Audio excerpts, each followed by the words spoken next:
কিন্তু একজন ইউনিভার্সিটির যিনি ভিপি হয়েছেন তাকে কি ম্যাজিস্ট্রেসি পাওয়ার দেওয়া হয়েছে? তিনি ইউনিভার্সিটির মধ্যে কোনটি অবৈধ দোকান না দোকান, অবৈধ দোকান থাকতে পারে, কিন্তু সেটা ফাইন করার অধিকার কি ইয়ের আছে, ভিপির আছে, ডাকসুর ভিপির আছে? তিনি সেটা ফাইন করে ৩,০০০ টাকা ফাইন করে সেটা আবার নিচ্ছেন পার্টির কি বলে ওদের ওটাকে বাইতুল মালের জমা দিচ্ছে। এটা কোনো আইনগত ভিত্তি আছে?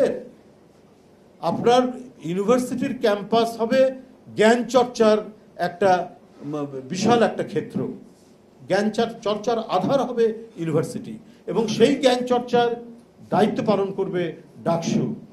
সেই জ্ঞান চর্চায় শিক্ষক ছাত্রদের অংশগ্রহণ থাকবে। এইটা কতটুকু নিশ্চিত করা হচ্ছে সেটা না করে আপনি যে কি বলে দোকান বৈধ না অবৈধ তার কাছ থেকে ফাইন করছেন।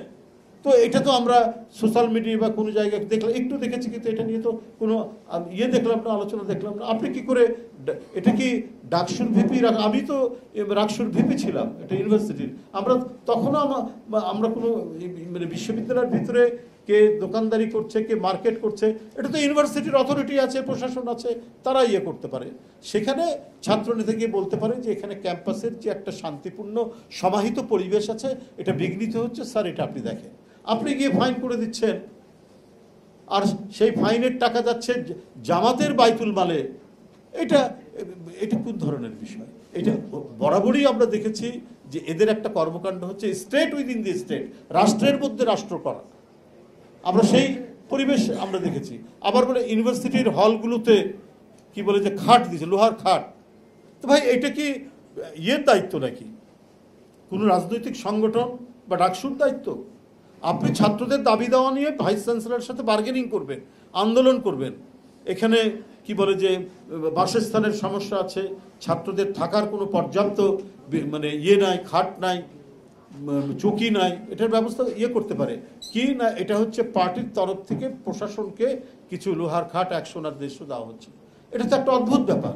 এটা তো এই জিনিসটাই হচ্ছে যে স্টেটের যে একটা আইনগত ভিত্তি আছে, রাষ্ট্র যেভাবে গড়ে ওঠে, এটা তো রাষ্ট্রের বিরুদ্ধে একটা কাজ। যে আপনারা এটাকে এতিমখানা নাকি যে আপনি সেখানে লোহার খাট দেবেন, আপনি সেখানে কি বলে যে খাওয়ার জন্য ডাইনিং টেবিল দেবেন? তো এই জিনিসগুলো কিন্তু খুব বাজে আলামত বলে আমাদের কাছে মনে হচ্ছে।